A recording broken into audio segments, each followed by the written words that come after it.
'cause it's 100 years since the formation of the country's very first film society. H.G. Wells and George Bernard Shaw were founder members. The club's goal was to showcase films that otherwise would be overlooked by commercial cinemas. Fast forward to now. There are around 1,600 community film societies across the whole of the UK. Midsummer Norton is where we're off to next. Jamie Skinner is a film journalist. Morning, Jamie. Good morning. Thank you so much for coming on. Now, you're not as such a member of a film club, but you have been responsible for screenings a la film club, putting on the things that are not the ordinary.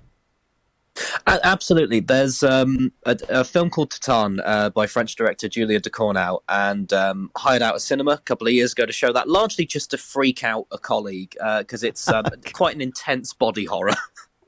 Right, and hiring out a cinema, I mean, that sounds like kind of quite a thing to go about doing. Absolutely, it's madness, and really I shouldn't have done it because I knew a loss would be made, but in a way, absolutely worth it for colleagues' reaction. But, there are plenty of cinemas, or largely independent ones, that are happy to work with people to hire out screenings, whether for private events, public ones, and again, particularly the indie cinemas that will show these kind of films alongside film societies. We were talking to Victoria from the Regal Film Society in Minehead, and she was reminding us that whilst we now have, but a lot of us have bigger tellies in our living rooms, we're connected to all of the streaming services, we can kind of watch what we like when we like, and that's great, but there is nothing quite like being in that shared moment with an audience of other people, and all you're focused on is what is going on the screen. Absolutely, and I think genre, comedy, horror, those are the things that really come to life on the big screen, and it's all part of the communal experience. I can watch, the new Naked Gun, which came out recently, I can watch that at home, and I might chuckle once or twice and still go, oh, that was really funny. But if I watch that in a cinema, there's something about that whole environment which, it is true, it really heightens your senses. And alongside everyone else, I'm probably going to laugh more and out loud more frequently as well. There's horror. There's something about that, whether it's visual or psychological, something along those lines. It's just so much more intense, adds to the experience, because the lights are down, the screen is the big screen. Everything is that bit more intense, that bit more heightened. And I'm always going to defend, I'm always going to speak passionately about the cinema experience over anything else, because I think there is nothing quite like it. When it comes to the film societies, they are brilliant, aren't they, at sort of bringing films that we perhaps may not have heard of, we may have heard of, but never thought to take the time to watch to a wider audience, and that sort of keeps the art form growing. Absolutely, and this isn't, like the stuff that Alex Cox would have shown back on the day in Moviedrome. This is, as you heard earlier, much more indie things, kind of foreign language documentaries, these things that, again, you may not have heard of. And a lot of the joy of film societies are the fact that you may not have heard of these films. Some of the best cinema experiences that I've had are going in knowing almost nothing about the film apart from the title. Now, sometimes that has slightly backfired, because maybe I should have known something. But a lot of the time, if you go in knowing nothing, you have no preconceptions, you have no idea of what you're about to see, no judgment.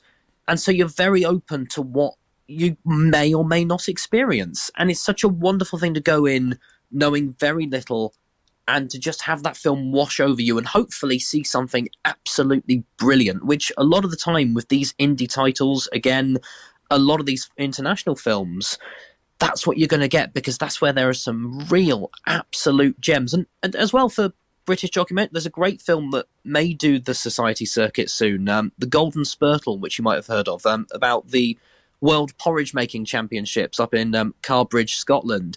It's such a lovely, warm, nice film about people making porridge, and it went so under the radar, and I really hope that people pick it up when it's available after its cinema run.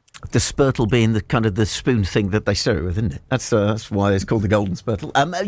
Yes. The downside of watching a film at the pictures, though, is that there might be annoying people nearby doing something that is kind of gets you tense as it's happening. Do you have any cinema pet peeves? I have an endless list of cinema pet peeves, Simon. I mean, obviously phones are there. I was once in a screening where someone cracked out their laptop on the front row. That was a press screening for the London Film Festival. And even though people are there as press, there are people there as industry.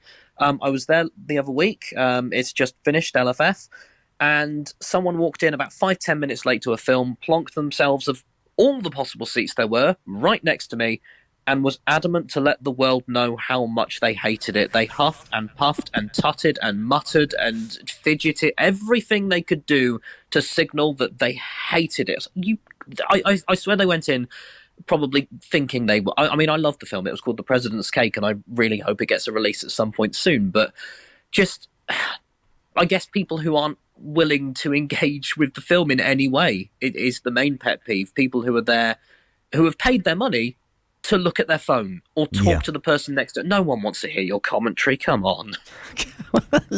With that, we will let you go and breathe and relax. Jamie, thank you for your time. That's Jamie Skinner, a film journalist from Midsummer Norton there. Cracked open a laptop whilst at the picture. Not Jamie, somebody else. Blimey.